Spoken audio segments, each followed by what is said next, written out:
I'm just drawing a capillary here actually. This is a normal blood capillary. And what I want to do is use this physiology to explain the possible causes of edema. As we know, blood enters from an arteriole at the arterial end of the capillary, goes through the capillary. Here we have some red blood cells going through the capillary. They're biconcave discs, of course. Darker on the outside and lighter on the inside.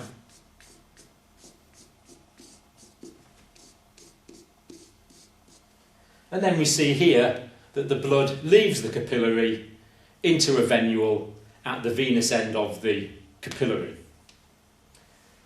And I've been thinking about edema. I think there's only 4 possible causes of edema.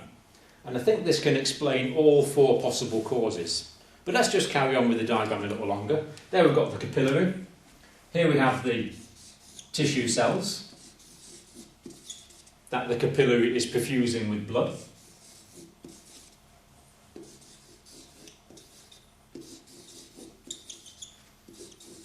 The capillary going through a group of tissue cells. And we also know that there are lymphatic vessels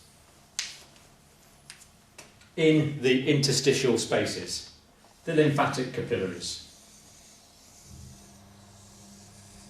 draining away excess tissue fluid and any proteins which manage to escape from the capillary.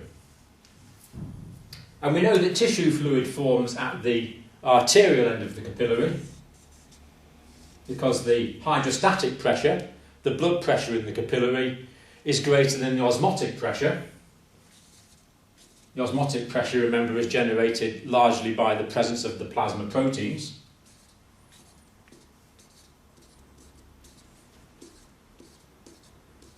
So there are plasma proteins.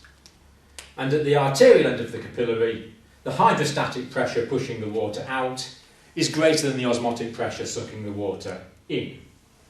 So tissue fluid is formed at the arterial end of the capillary because the hydrostatic pressure is greater than the osmotic pressure. At the venous end of the capillary, the osmotic pressure is now greater than the hydrostatic pressure, greater than the blood pressure in the capillary, because the blood pressure in the capillary has dropped as we near the venous end of the circulatory system. So that's what happens normally. Now, the first possible cause of edema is that there is an increase in the pressure of the blood in the capillary. So if the pressure here, especially at the venous end, is increased, that means that the tissue fluid which has been formed at the arterial end of the capillary and bathes the tissue cells, it means that the tissue fluid is no longer able to get back in because the pressure in here now is greater and is tending to keep it out, tending to exclude it. So the tissue fluid is normally reabsorbed because the osmotic pressure is greater than the hydrostatic pressure pushing out. But if the hydrostatic pressure, that is the blood pressure pushing out, is greater, then I think you can probably see that it's going to be harder for the water molecules to get back in. So any condition which increases the blood pressure within the capillary is going to reduce the reabsorption of tissue fluid and can therefore cause edema. So anything causing venous hypertension can potentially cause edema. So this capillary must drain into a venule. The venules must drain into larger veins. And if the valves in those larger veins have been damaged, for example, if the patient suffered a deep venous thrombosis in the past, the valves in the veins might be damaged. The veins will then be incompetent because the valves are incompetent. And that means the blood will pool in the veins. That will increase the pressure of the blood in the veins. And that will dam back to the capillaries, increasing the blood pressure within the capillaries, preventing the reabsorption of tissue fluid. So there could be a localised cause of chronic venous hypertension, or indeed acute venous hypertension. That's one reason you might get limb swelling if there's an acute deep venous thrombosis. You may get edema in the limb because there is an acute venous hypertension in that limb, because the blood can't get back past the blood clot. So the blood is all dammed back in the venous system, increasing the pressure of the blood in the capillary, reducing the reabsorption of tissue fluid. Or there could be a systemic cause. For example, in congestive cardiac failure, the heart is unable to pump out the blood which is returned to it in the venous system. If it can't pump out the blood that comes back, that means the blood dams back in the venous system, and that also causes chronic venous hypertension, causing congestion in many organs and in the limbs. So many organs, for example the kidneys and the liver, can become congested, but also we can see the edema as a gravity-dependent edema. It can affect the lungs, causing pulmonary edema, but very often, because it's gravity-dependent, we often see it in the ankles and the patient gets swollen ankles. But the cause is that there is a chronic venous hypertension centrally that dams all the way back to the capillary. That increases the blood pressure in the capillary. That prevents the reabsorption of the tissue fluid, resulting in edema. So that's one possible cause. And there's a useful clinical tip here as well. If a patient's got an edematous leg, we should always look at both legs side by side. Because if the pathology is just in the veins in one leg, then maybe only one leg will be swollen. But if the pathology is systemic all over the body, then we're going to see the swelling in both legs. So it's a very important clinical observation. Is the swelling in one leg, which may have a localised cause, or is the swelling in both legs, which may have a systemic, more generalised cause? So that's the first possible cause, increased capillary pressure.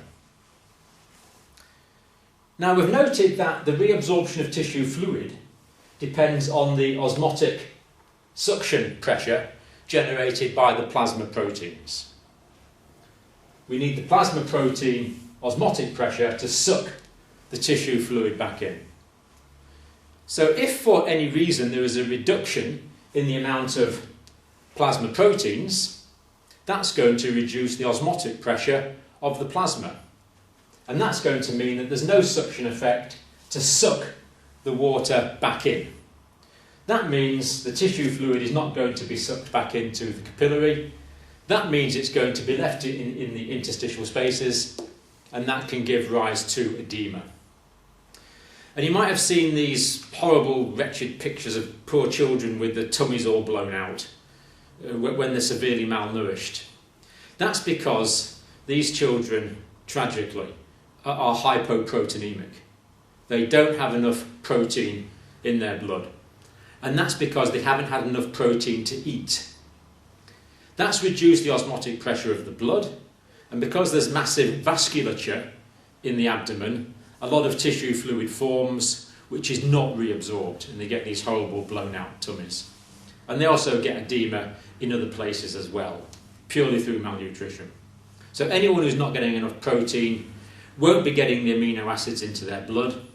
That means their liver can't make the albumin, because albumin of course is a protein, and if there's not enough albumin, you don't have the osmotic pressure to suck the water back in. You can also get this with malabsorption syndromes, if someone is not able to absorb the protein that they're eating, probably due to some gastrointestinal disease. You can also get it if the kidneys are excreting protein in the urine. Are the kidneys supposed to excrete any protein in the urine? Well, of course not. Urine is supposed to contain no proteins at all. But if a patient has nephrotic syndrome, the kidneys become leaky and will start leaking protein out into the urine. And this can become significant enough to cause a hypoproteinemia with consequent edema. And we've mentioned that the liver takes amino acids from the blood and forms them into proteins. It forms them into albumin, the main plasma protein. So in liver failure, the liver may be unable to perform this function.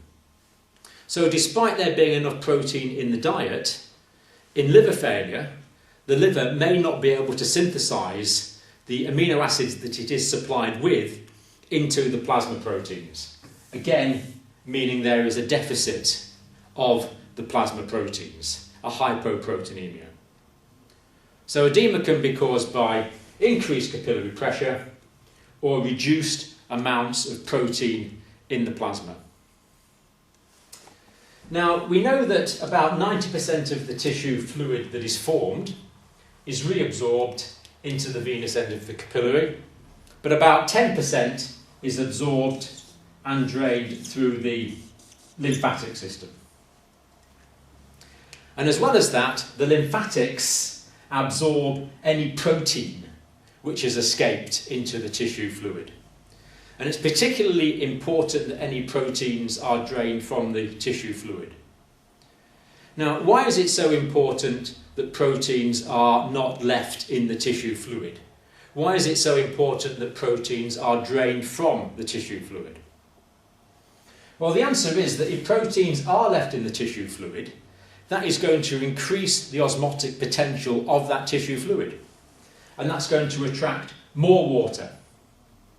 So if proteins are left in the tissue fluid, that's going to increase the osmotic potential of the tissue fluid, meaning edema is very likely to occur. So it's absolutely vital that the lymphatics drain away any proteins which have escaped, so these proteins are not left in the tissue spaces.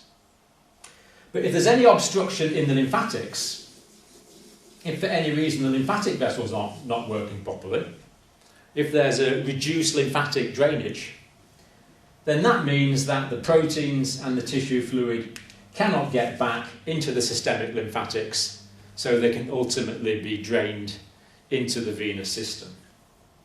So the proteins need to be taken away, and 10% of the tissue fluid that is formed needs to be taken away by the lymphatics.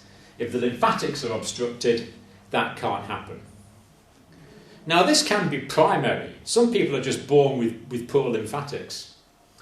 There's a tropical condition where worms can lodge in the lymphatic vessels. That can cause gross swelling, so-called elephantiasis. There can also be tumours in cancer. If there's a tumour, that can press on the lumen of a lymphatic vessel. Or a tumour can even spread into the lymphatic vessel itself, blocking off the lymphatic vessels. And very often we see reduced lymphatic drainage as an iatrogenic complication. What does iatrogenic mean? Remember that one? Well, iatros is Greek for doctor, isn't it? So iatrogenic means something caused by medical treatment. So, for example, a patient might have had radiotherapy, which has caused fibrosis in the lymphatic vessels. Or after breast cancer, for example, a patient may have had some axillary lymph nodes excised, reducing the lymphatic drainage capacity of the lymphatic system. So reduced lymphatic drainage can also cause edema. So edema can be caused by increased capillary pressure, decreased plasma protein, reduced lymphatic drainage, and I can only think of one more actually, and that is if you get increased capillary permeability. So if inflammatory mediators act on a capillary, the capillary will vasodilate. So imagine that my hands are the endothelial cells in a capillary. If there's vasodilation and the capillary gets wider, that's obviously going to increase the size of the gaps between the individual capillary cells. And also in inflammation, the very capillary endothelial cells themselves contract. They get smaller because there's actually a contractile cytoskeleton, little microtubules inside the cells, actually made of actin and myosin, just the same as in muscles actually. And this microtubule structure inside the cytoplasm of the cell will contract getting shorter in response to the presence of inflammatory mediators. This means the cell gets smaller, and if the cell gets smaller, I think you can see that that is also going to increase the size of the gaps between adjacent endothelial cells. So in inflammatory processes, there's vasodilation to increase the size of the gaps between the capillaries, and the cells themselves actually contract and get smaller, also increasing the size of the gaps. And if you increase the size of the gaps, you increase capillary permeability. This lets more fluid out of the capillary into the tissue space.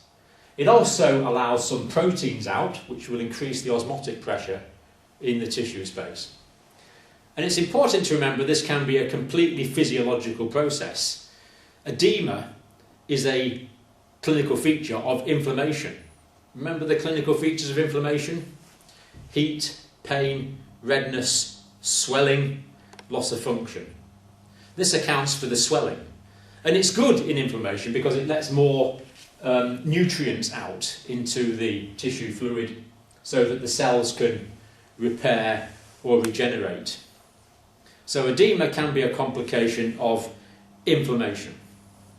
And it can also occur in sepsis. If there's a severe infection, you can also get the vasodilation. And the third cause of increased capillary permeability that you might come across is allergic reactions. You can get swelling as a complication of allergic reactions. Well, they're the four causes of edema I could think of. Increased capillary pressure, decreased plasma protein, reduced lymphatic drainage, and increased capillary permeability.